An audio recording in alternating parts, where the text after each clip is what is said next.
ನಮಸ್ತೆ, ಸ್ವಾಗತ ಸುಸ್ವಾಗತ. ಇದು ವಿ ಕಿಚನ್ ಡೈರೀಸ್. ನಾನು ವಿಜಯಲಕ್ಷ್ಮಿ ಬಡಿಗೇರ್. ನಾನಿವತ್ತು ಹಸಿ ಮಂಡಕ್ಕಿ ಅಂತ ಮಾಡಿ ತೋರಿಸ್ತಾ ಇದ್ದೀನಿ.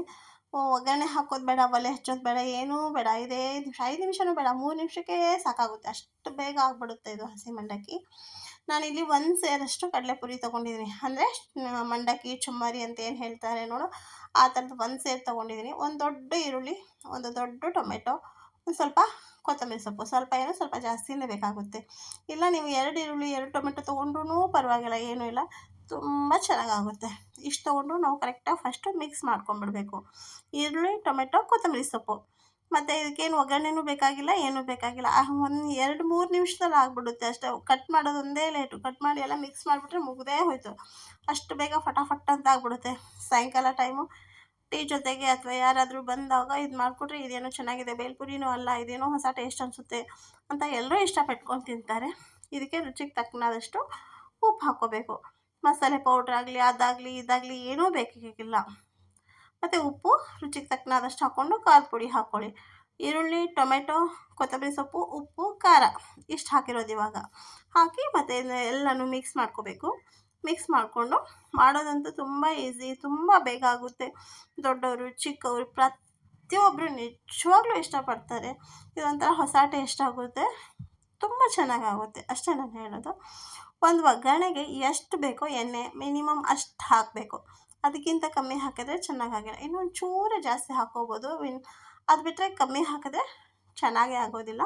ಸ್ವಲ್ಪ ಎಣ್ಣೆ ಹಾಕ್ಕೋಬೇಕಾಗುತ್ತೆ. ಎಣ್ಣೆ ಹಾಕ್ಕೊಂಡು ಮತ್ತು ಇದು ನೋಡಿ ಎಷ್ಟು ನಾವು ಒಂದು ಕಾಯಿ ಬಟ್ಲು ತೊಗೊಬೇಕು. ಒಂದು ಕಾಯಿ ಬಟ್ಲು ಆದರೂ ಪರವಾಗಿಲ್ಲ, ನಾವು ಇನ್ನೂ ಸ್ವಲ್ಪ ಕಾಯಿ ತುರಿ ನಾವು ಎಷ್ಟಾದರೂ ಹಾಕ್ಕೋಬೋದು. ಒಂದು ಹಾಕ್ಕೊಳ್ಳಿ, ಇನ್ನೂ ಸ್ವಲ್ಪ ಜಾಸ್ತಿ ಹಾಕ್ಕೊಳ್ಳಿ.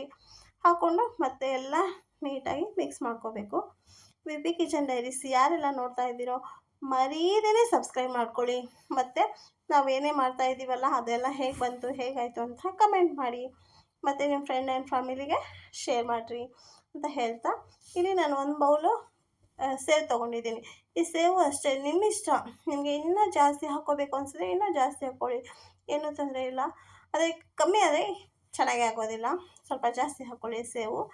ಇದು ನಾನು ಇವಾಗ ಇಲ್ಲಿ ಹೇಳಿರೋದಂದರೆ ಒಂದು ಸೇರು ತೊಗೊಂಡಿದ್ದೀನಿ ಅಂದರೆ ನಾನು 100-150 ಗ್ರಾಮ್ ಸೇವು ತೊಗೊಂಡಿರ್ಬೋದು ಇಲ್ಲಿ ನನ್ನ ಅಂದಾಜಲ್ಲಿ.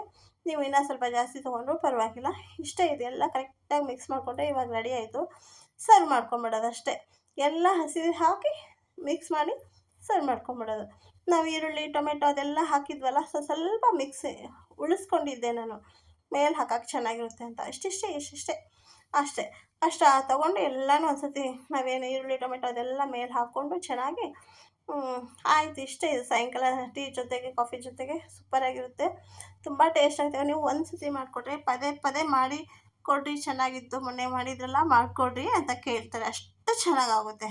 ಅದಕ್ಕೋಸ್ಕರ ನೀವು ಕೂಡ ಮಾಡಿ ನೋಡಿಬಿಟ್ಟು ಅದು ಹೇಗೆ ಟೇಸ್ಟ್ ಬಂತು, ಎಷ್ಟು ಚೆನ್ನಾಗಾಯಿತು ಅಂತ ನೀವು ಕೂಡ ಕಮೆಂಟ್ ಮಾಡಿ. ನಾವು ತೋರಿಸಿರೋದನ್ನು ನಿಜವಾಗ್ಲೂ ಟ್ರೈ ಮಾಡಿ ಒಂದು ಸತಿ ಅಂತ ಹೇಳ್ತಾ ಇಷ್ಟ ಇದು ಮಾಡೋದು. ಮತ್ತು ಇದ್ರ ಮೇಲೆ ಸೇವ್ ಹಾಕ್ಕೊಟ್ರೆ ಮುಗ್ದೋಯ್ತು. ನಿಜವಾಗ್ಲೂ ಎಷ್ಟು ಚೆನ್ನಾಗಿ ಮಾಡಿದೆ ಅಂತ ನಿಮಗೆ ಎಲ್ಲರೂ ಅಪ್ರಿಷಿಯೇಟ್ ಮಾಡ್ತಾರೆ. ಎಲ್ಲರೂ ತಿಂದವರೆಲ್ಲ ಖುಷಿ ಪಡ್ತಾರೆ. ಹಾಗಾಗಿ ನೀವು ಒಂದು ಸತಿ ಮಾಡಿ ಅಂತ ಹೇಳ್ತಾ, ಇಷ್ಟೊತ್ತರೆಗೂ ಸಹನೆ ತಾಳ್ಮೆ ಪ್ರೀತಿಯಿಂದ ನೋಡಿರೋ ನಿಮಗೆಲ್ರಿಗೂ ನಾನು ತುಂಬ ಧನ್ಯವಾದಗಳನ್ನು ತಿಳಿಸೋಕೆ ಇಷ್ಟಪಡ್ತೀನಿ.